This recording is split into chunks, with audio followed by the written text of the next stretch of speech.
Okay, it gives us a function, number 23. It's a quadratic function. It says place a point on the coordinate grid to show each x-intercept of the function, and then place a point on the coordinate grid to show the maximum value of the function. So this is a pretty easy problem if you have some good working knowledge of the graphing calculator. I've typed in the function. I'm going to graph it. And I can see the x-intercepts here and here.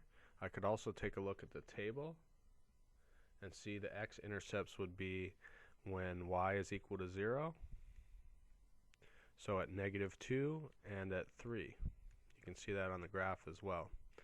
-2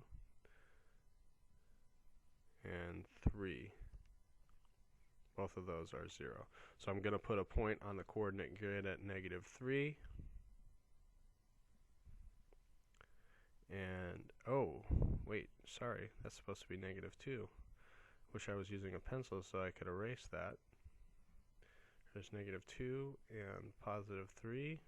Of course, you'll be working with pencil on the exam. And then it also asks to place a coordinate grid to show the maximum value of the function.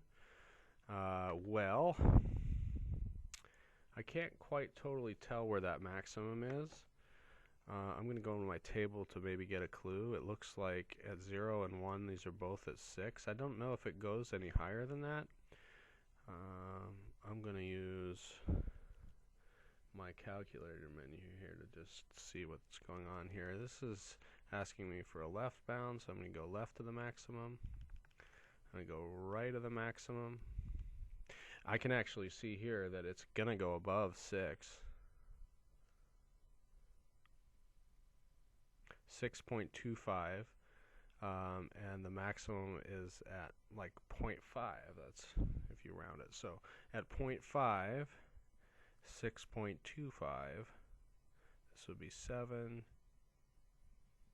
So I'm estimating that on the grid there. Notice that I've only put points here. If I was doing this on the exam, I'd be using pencil, so I would have erased that. It only wants me to give those 3 points. So you can see that it wasn't perfect, but I was able to use my calculate menu to find the maximum, knowing about left bounds and right bounds. All right.